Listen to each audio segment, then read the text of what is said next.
I'm Lance Corporal Emmanuel Necochea, and this is your Marine Corps Installations West Regional Roundup. February 29th to March 4th, Marine Corps Base Camp Pendleton hosts the Marine Corps Installations Command Senior Leadership Summit and the Installations and Logistics Board. The Senior Leaders Summit is a gathering of Marine Corps Installations leaders to discuss the future of the Marine Corps Installation Strategic Plan out to 2030. The Installation and Logistics Board is a gathering of Marine Corps installations and logistics leaders, including regional Marine Corps installations commanders, to discuss Marine Corps logistics equities, practices, and policies. On March 1st, Dr. Bennett Omalu, a neuropathologist known for his work with chronic traumatic encephalopathy, also known as CTE, visits Wounded Warrior Battalion West. Sometimes I've thought to myself, what can I do to change the world? There is nothing I can do, no.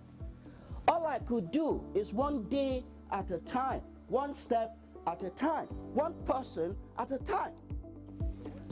On March 3rd, Marine Corps Installations West hosts the Western Division matches at Camp Horner Range aboard Marine Corps Base Camp Pendleton. The stuff you learn here will build upon what you've learned in boot camp or do with your unit and just make you a much better, well-rounded team with the instruction from the shooting team and the staff here. Just a whole different level of shooting. And then, of course, the camaraderie, especially on a day like today, which is team day, really brings everyone together. And, of course, the Marine Corps always being competitive at heart, it really brings it out today.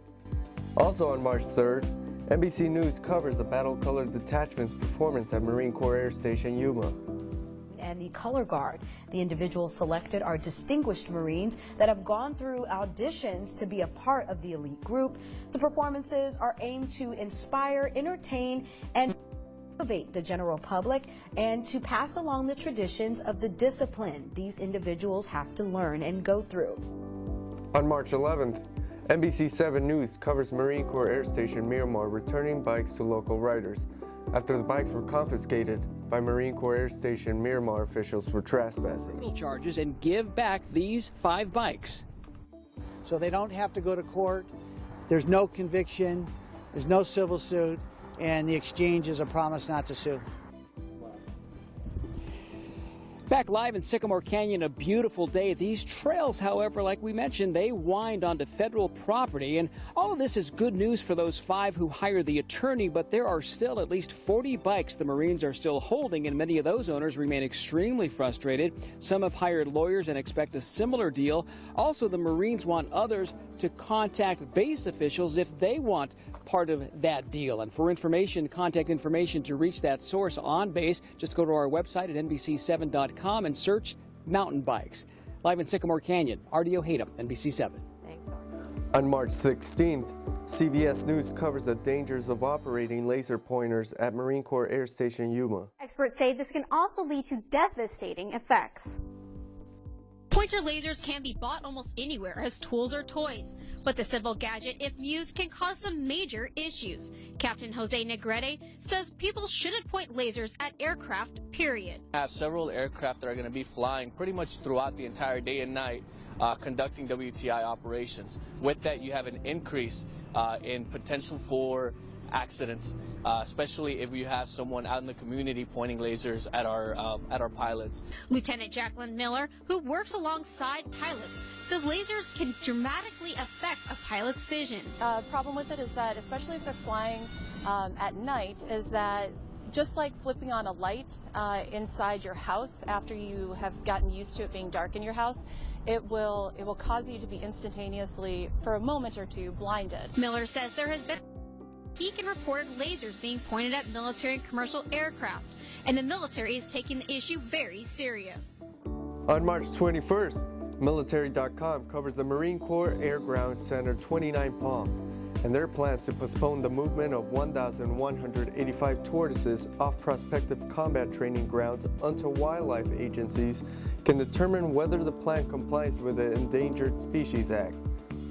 Once the plan is cleared, the Marine Corps will spend $50 million over the next 3 decades to relocate, monitor, and research desert tortoises that currently reside on land where Marines will be training. Again on March 16th, The Vegas Rollers RV Group visits Marine Corps Logistics Base, Barstow.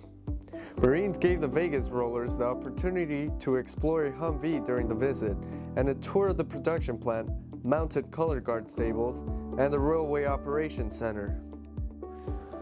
On March 19th, Marine Corps Installations West Public Affairs highlights Women's History Month. Because of all the women before me, I've had a lifetime of accomplishments, especially in the Marine Corps. You know, I always strived for the best, and I never settled for bare minimum. I always wanted the best PFT, the best CFT. I wanted to be that black belt. I wanted to be the McQuist instructor, and I sought it out, and you know, I didn't stop till I got it. I went to the drill field. Down there, it was a difficult duty, but again, looking back and knowing all of those women that have gone through it, all the women who, you know, weren't even supposed to be drill instructors, the brand new ones that were there, and then to be at the point that we were at, and how important our role is, especially for young female Marines. I pushed myself every day to make sure that, you know, I went in there, I did what I had to do to mold the next generation of female Marine. There's so many options out there. There's so many opportunities, because not every little girl's gonna grow up to be a Marine. Careers that women can achieve are endless. They can do whatever they want. As long as their heart's in it, their mind's in it, and they set that goal, they can accomplish anything. Anything from, you know, astronaut, teacher, engineer, pilot. The options and the opportunities get bigger, and it's pretty amazing what women have done, where we're at now, and there's no stopping. On March 21st, NBC News covered the Battle Colored Detachment's performance at Marine Corps Air Station Miramar. This is Defense Department video of their performance here at NCAS Miramar on March 11th. The detachment consists of the U.S. Marine Drum and Bugle Corps, the Silent Drill Platoon, and the official color guard of the Marine Corps. Their performance celebrates the pride, professionalism, and esprit de corps of the U.S. Marines. While commonly seen performing in the Washington, D.C. area, for a lot of Miramar-based Marines, seeing their performance was a first. On March 30th, Marine Corps Installations West Public Affairs features the mission and capabilities of Marine Corps Air Station Camp Pendleton.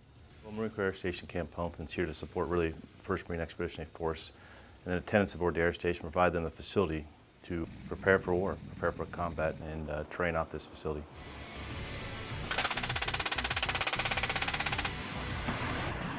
I think what makes this air station really unique, you think about Camp Pendleton, the base, and how important it is to both the nation and the Marine Corps to train and prepare 1MEF for future contingencies.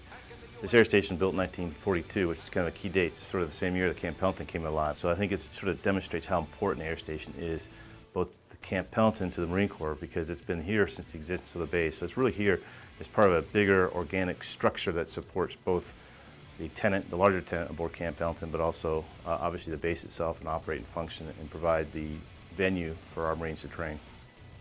Capable of housing up to 200 aircraft on its flight line, it takes over 3,500 Marines and civilian employees working together to keep operations aboard the air station running smoothly.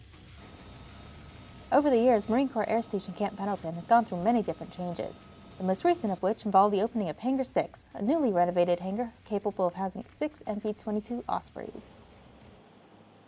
But before these birds can fly, everything starts with the guys on the ground. Maintenance admin, as most shops call us, we're basically in charge of tracking all the aircraft components that are installed on aircraft, making sure that any inspections that are coming up or need to be activated are, so that our maintainers know they need to inspect something, remove and replace something, or anything like that. Tons and tons of hours of maintenance that go into every single flight hour. So all of the maintenance personnel downstairs support the mission so that we can go out and support the guys on the ground. No matter the aircraft, maintenance will ensure they're ready to fly. Flying is just awesome. Obviously we put a lot of time and effort outside of flying into going out and completing missions. So for every hour of flight time, we probably put at least 2 hours of planning into and studying to go do whatever the mission is. So I'd say that the actual time that we spend flying is obviously the most exciting, most fun part of every day that we're here. Maintenance and pilots put the birds in the air, but air traffic control is crucial to coordinating their movements. Movement is everything. We don't want two aircraft to be in the same place at the same time. We're basically the people that keep everything flowing smoothly. You have people that need to go places, and we're the people that make sure that they get there. Everyone must work together to maintain the air station's continuous operations. We're here to support the operator. If there's no aircraft in the flight line, if there's no Marine aircraft group flying, and we don't operate as an air station, that's what we're here for, to support them. Absent then, our function and purpose kind of goes away. The reality is our day in and day out job is to support that Marine aircraft group.